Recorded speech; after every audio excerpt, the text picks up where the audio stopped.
Hi friends, Miss Ellen here with Lighthearted Learning. I hope you're doing well. Today our story is Julius, the Baby of the World by Kevin Hankes. And in this story, it's going to talk about jealousy or the feeling of being jealous. And Lily is very jealous of her new baby brother, Julius. He's the baby of the world according to her parents. So let's talk about jealous. Being jealous. Jealous, 2 syllables, and it's an adjective, which means it's a descriptive word. It describes something.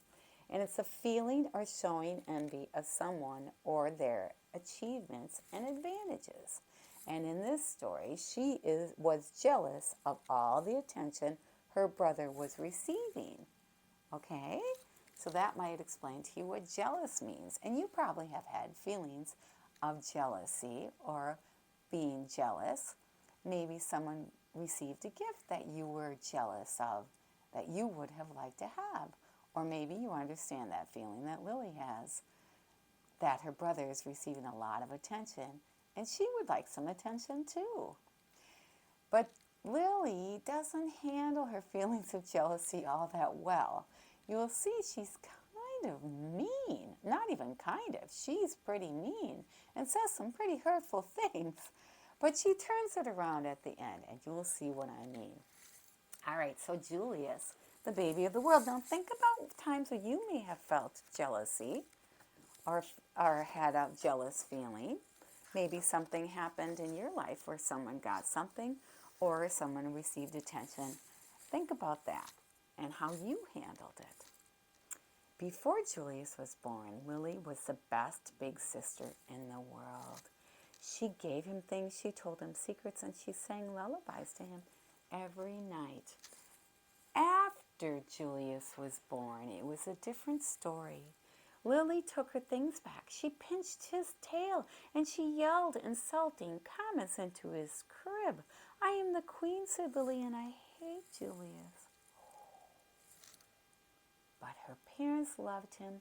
They kissed his wet pink nose, they admired his small black eyes, and they stroked his sweet white fur.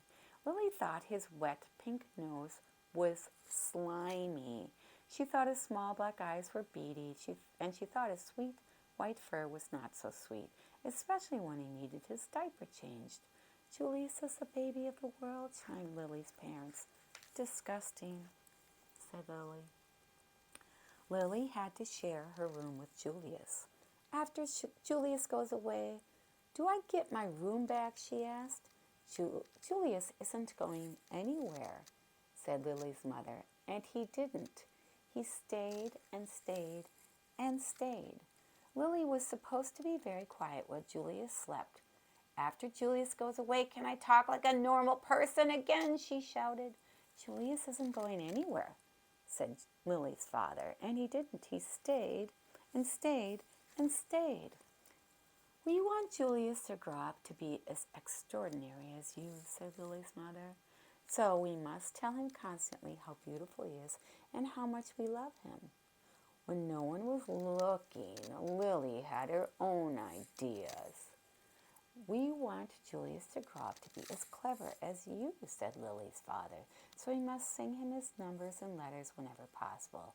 When no one was looking, Lily had her own ideas. 3815968JKZBSCH. Lily's parents were more than a bit doubtful about leaving the two of them alone together. Lily tried to frighten Julius with her nifty costumes. She learned magic and tried to make him disappear. When that didn't work, she simply pretended that he didn't exist. Lily spent more time than usual in the uncooperative chair. Lily's parents showered her with hugs and kisses and treats of all shapes and sizes. They even let her stay up 15 minutes later every night. It didn't matter. Nothing worked. "I am the queen," said Lily, "and I hate Julius." But her parents loved him. They kissed his wet pink nose. They admired his small black eyes, and they stroked his sweet white fur. Julius is the baby of the world, chimed Lily's parents. Disgusting, said Lily. Lily's parents were amused when Julius blew a bubble. Can you believe it, they exclaimed. But if Lily did the exact same thing, they said, Lily, let's mind our manners, please. Lily's parents were dazzled when Julius babbled and gurgled. Such a vocabulary, they exclaimed. But if Lily did the same exact thing, they said, Lily, let's act our age, please. Lily's parents were amazed when Julius screamed. What lung capacity, they exclaimed. But if Lily did the exact same thing, they said, Lily, let's restrain ourselves, please.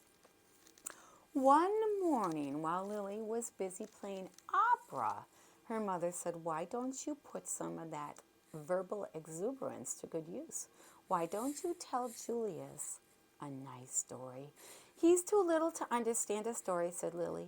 He can understand it in his own way, said Lily's mother. Okay, said Lily, smiling. Julius, the germ of the world by me, said Lily. Once upon a time, said Lily, there was a baby. His name is Julius. Julius was really a germ. Julius was like dust under your bed. If he was a number, he would be 0. If he was a food, he would be a raisin. 0 is nothing. A raisin tastes like dirt. The end, said Lily. The story earned her 10 minutes in the uncooperative chair. Lily warned her friends, Chester and Wilson and Victor, about babies. Trust me, they're dreadful, she said. She warned strangers about babies, too. You will live to regret that bump under your dress, she said. Lily ran away 7 times in one morning. I'm really leaving this time, she called. Who knows where they'll find me? The same afternoon, Lily had a tea party and everyone came. Everyone but Julius. His invitation must have been lost in the mail, she exclaimed. Lily had glorious dreams about Julius and ghastly nightmares, too. Lily's parents showered her with compliments and praise and niceties of all shapes and sizes. They even let her drink her juice out of the antique china cup. It didn't matter. Nothing worked. I am the queen, said Lily, and I hate Julius. But her parents loved him. They kissed his wet pink nose. They admired his small black eyes, and they stroked his sweet white fur. Julius is the baby of the world, chimed Lily's parents. Disgusting, said Lily. When Lily's mother felt up to it, she planned a festive celebration in honor of Julius. All the relatives came. There was quite a spread. What's the big deal, said Lily. Haven't they all seen a silly lump before? Apparently not. All afternoon, the relatives hovered over Julius. They kissed his wet pink nose, they admired his small black eyes, and they stroked his sweet white fur. Disgusting, said Cousin Garland. What? Said Lily. Julius, said Cousin Garland, I think his wet pink nose is slimy. I think his small black eyes are beady, and I think his sweet white fur is not so sweet. He needs his diaper changed. Lily's nose twitched, her eyes narrowed, her fur stood on end, and her tail quivered. You're talking about my brother, said Lily, and for your information, his nose is shiny, his eyes are sparkly, and his fur smells like perfume. Cousin Garland was speechless. He can blow bubbles, continued Lily. He can babble and gurgle, and he can scream better than anyone. Cousin Garland tried to slink out of the room. Stop, said Lily.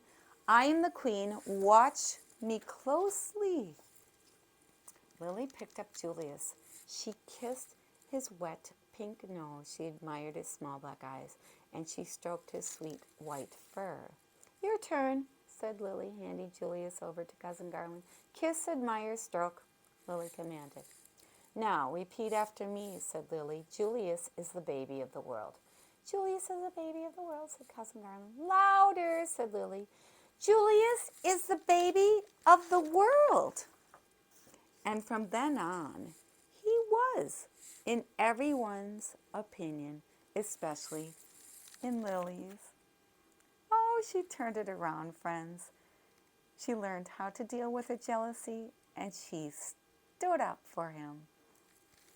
All right, my friends, think about your jealousy and how do you handle it. All right, my friends, see you next time.